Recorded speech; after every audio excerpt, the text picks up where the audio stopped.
24। हाँ भाई, ड्यूटी अफसर कौन है यहाँ पर?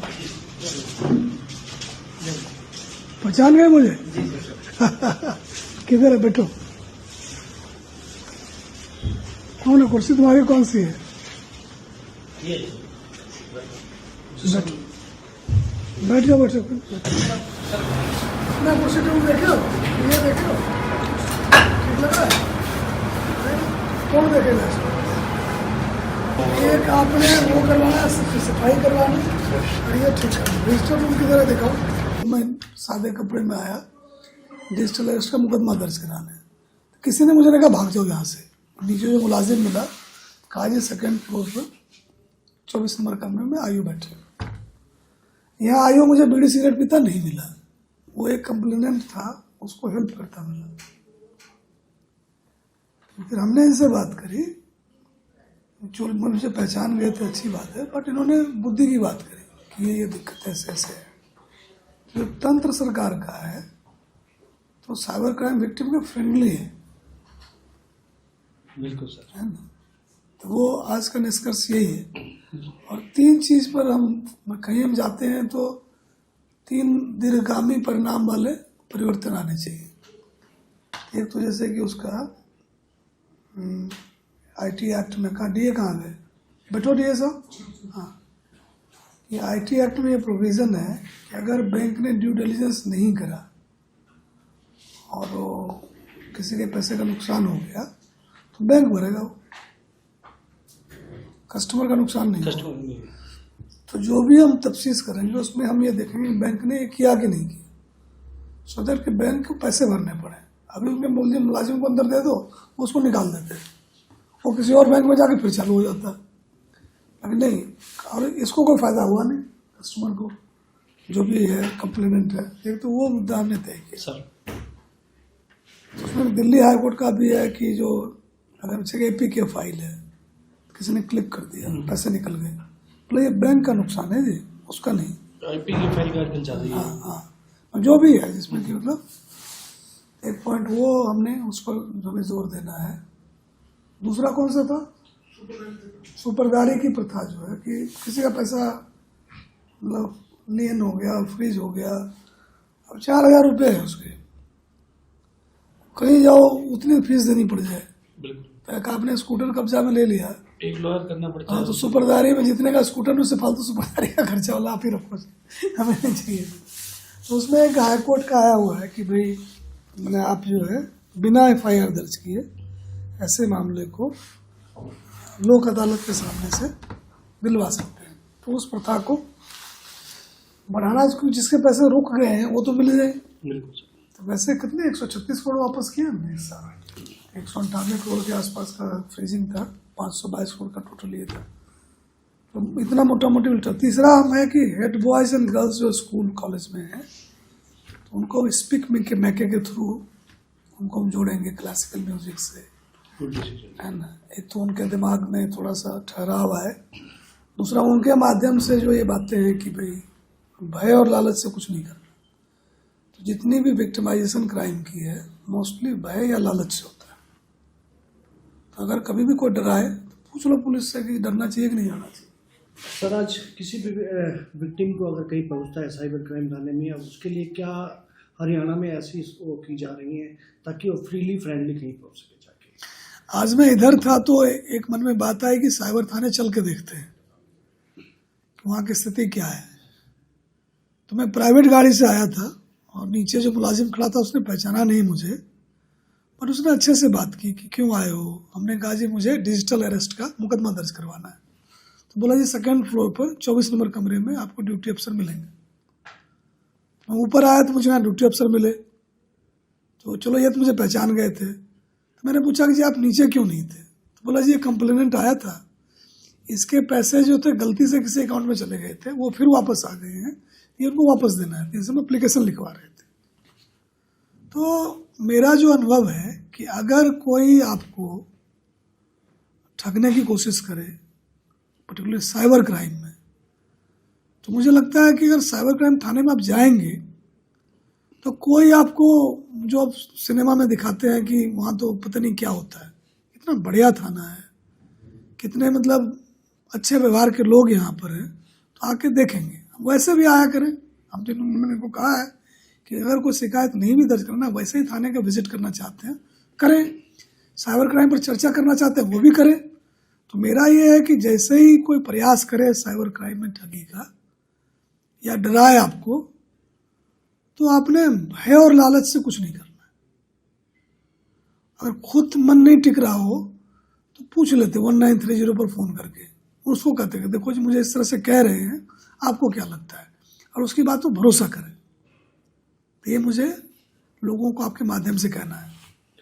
आजकल एपी के फाइल के माध्यम से काफ़ी ज़्यादा लोगों की मतलब दिक्कतें आ रही हैं, उनके पैसे कट जाते हैं, तो कुछ कोर्ट की तरफ से भी आया है, क्या आप लोगों के मैसेज देना चाहेंगे?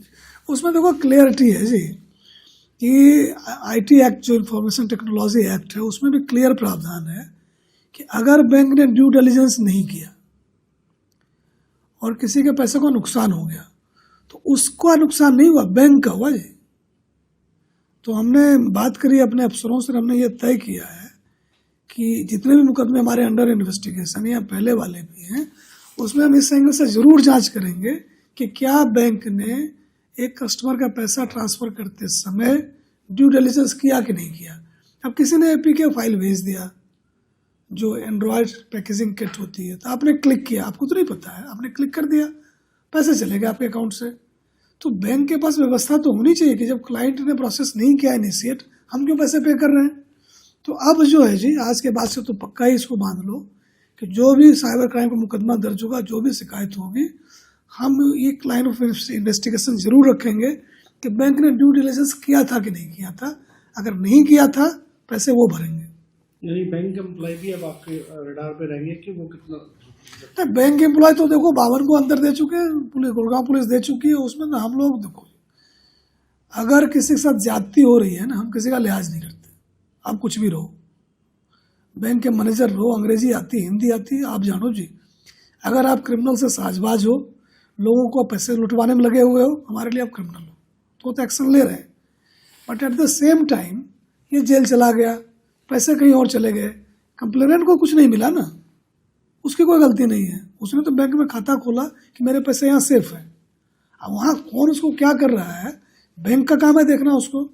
अब जो हमारी प्राथमिकता है कि जो बैंक के लोग कनाइव कर रहे हैं, जो साजबाज है, उनके खिलाफ क्रिमिनल एक्शन तो होएगा होएगा।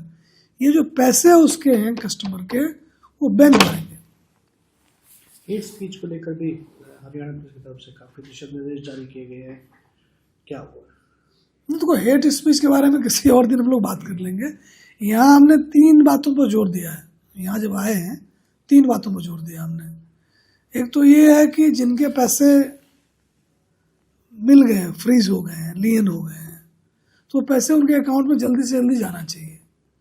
तो छोटे अमाउंट के बारे में ये जो है, हाई कोर्ट के एक ऑर्डर भी आए हुए हैं कि हम बिना मुकदमा दर्ज किए और जो आपका जो सुपरदारी, हाँ सुपरदारी पर जो को क्या उसको बोलते हैं हम लोग, जो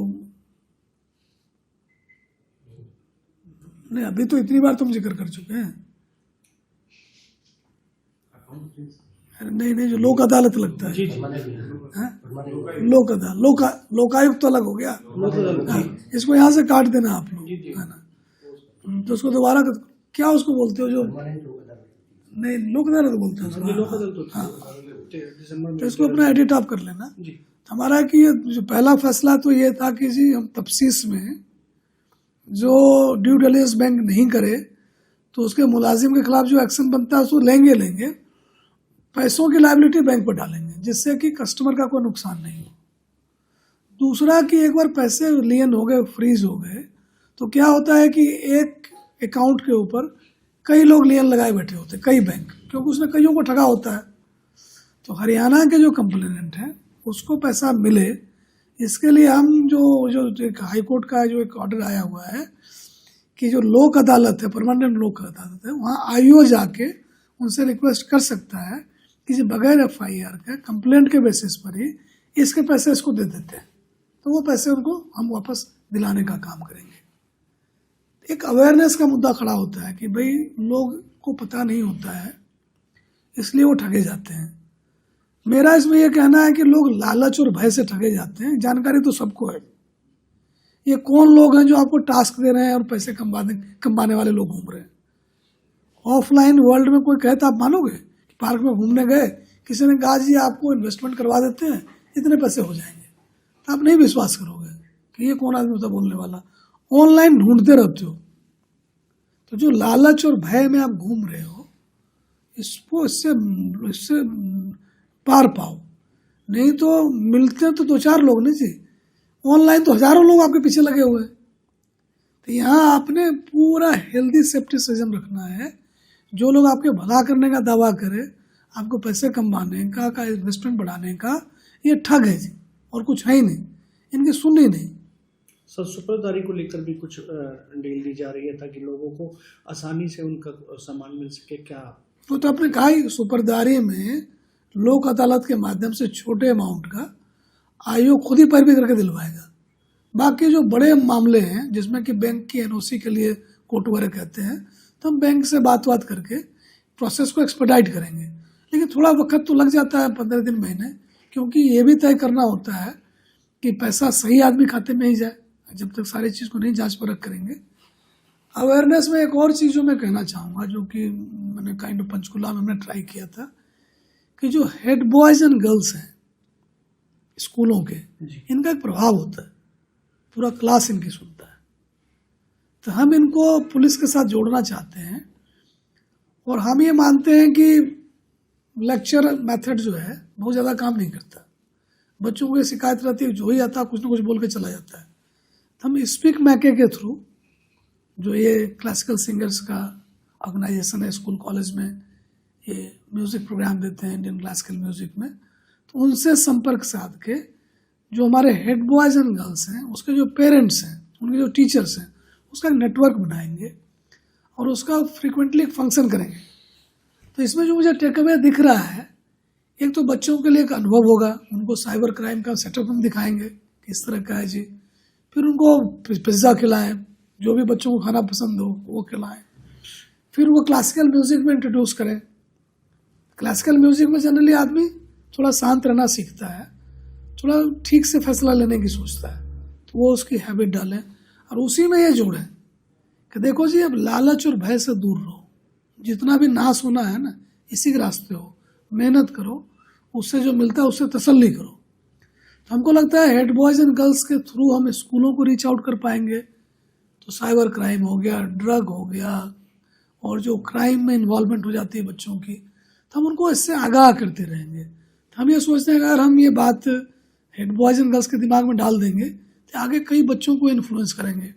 और एक एक बच्चा जो है 5-10 एडल्ट के आसपास घूमता है, उसके पेरेंट्स होते हैं, मामा, मामी, नानी, चाची, काकी।